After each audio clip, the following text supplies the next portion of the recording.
Have you ever said something to someone and it just didn't connect? Or you're waiting for a reply and nothing comes from the person? Or someone nods along, but clearly completely got the opposite of what you said? That's not a personality problem.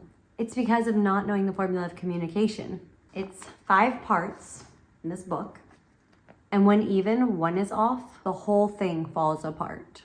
Let me show you. The first part is intention. Before a single word leaves your mouth, you have to genuinely want the other person to receive what you are sending.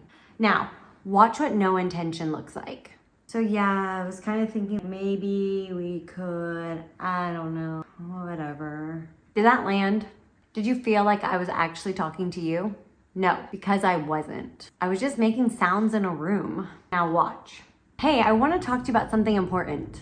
Feel the difference? Same idea, completely different intention. One arrives, one doesn't. Here's the key thing. Intention is what makes communication travel. It's what gets it across the distance between you and another person. Which brings us to part 4, but we'll get there.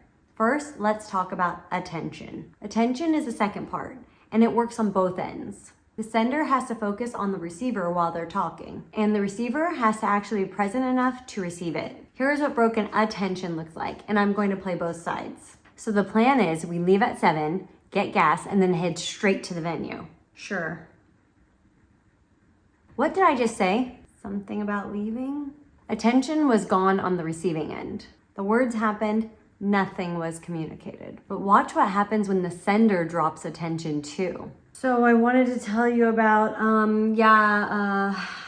basically the thing is, if the person sending isn't focused on you while they're talking, you feel it. You start to drift.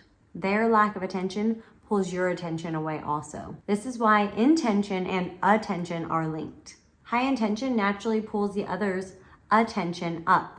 When you really mean for something to arrive, people feel it and they tune in. We leave at 7, gas first, then straight to the venue. Got it?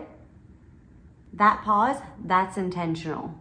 I'm giving the communication space to actually arrive, which leads us perfectly into distance. Distance might be the most misunderstood part. There has to be space between you and the other person for communication to exist at all. And both people have to be okay with that space. Think of it like throwing a ball. You throw it and then you wait. It has to travel. If you panic the second it leaves your hand, you're gonna mess up the whole throw. Watch what intolerance of distance looks like. Hey, did you get my message? Hello? Why aren't you answering? The communication didn't even have a time to arrive. And this doesn't just happen with text. It happens in conversation too. Watch. So what do you think about, actually never mind. I'll just tell you what I think. You ever do that? Ask a question and then fill the silence yourself. That's distance intolerance. You're not letting the communication travel. Now here's the right way, and notice that it requires something from you. So what's your take on that? See that? I sent it and I let it arrive. I didn't fill the silence. I didn't panic. I trusted that if my intention was high enough and I gave it space, that it would land. And this is where all 5 parts start connecting. Because if your intention is strong, it travels across distance. And if the other person's attention is up, they receive it. And when they receive it, they can duplicate it. Duplication is part 4, and it's responsible for more arguments than almost anything in human communication. Duplication means the receiver understands the message the way the sender meant it, not their own version. Not what they feared it meant, not what they assumed, what was actually said. Here's what a misduplicate looks like. Hey, your presentation could use a little more energy. So my whole presentation was bad? Everything I worked on was a waste of time? What? No, I said more energy. I heard what you said. Nobody lied, nobody was trying to be cruel, but person B didn't duplicate what was said. They duplicated their own fear of what it might mean. That's a misduplicate. And you can't resolve it until you go back and actually look at what was said. We need to front load the deliverable so stakeholders can QA the throughput before EOD. If I just said that to someone who doesn't work in an office, they heard sounds, nothing duplicated. And here's the thing, the sender is responsible for being duplicatable. If your message can't be received, that's on you. Meet people where they are. Your presentation was solid. I think if you brought a bit more energy, it would really grab the room. Oh, like slow down and be more expressive? Clean duplication, no argument, just understanding. That's what we're going for. And the fifth part, acknowledgement. This is the finish line of a communication cycle. It's a signal that says, I got it. The loop is closed. You can get this wrong in 3 ways. Too much, too little, or the completely wrong one. Let me show you all 3. So my mom has been really sick lately and I've been really struggling to, yeah, totally right, yeah, never mind. Too fast, too much. It signals you're not actually listening. You're waiting for your turn. It shuts the other person down instead of opening them up. And that's why it really means a lot to me.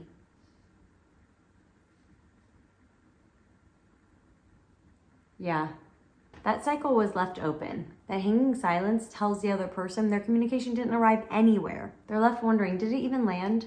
I got the job, 2 years of working towards this, I got it. Interesting. The acknowledgement didn't match what was sent. Wrong size, wrong energy. It tells the other person, your communication didn't matter here. That's almost worse than no acknowledgement at all. Let me show you the right way now. I got the job. That's incredible. Seriously, you earned that. Congratulations. Match genuine, cycle complete. That's what acknowledgement is supposed to feel like.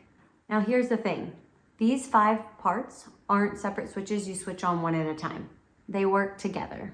When your intention is high, the communication actually travels across the distance. When the other person's attention is up, they're ready to receive it when it arrives.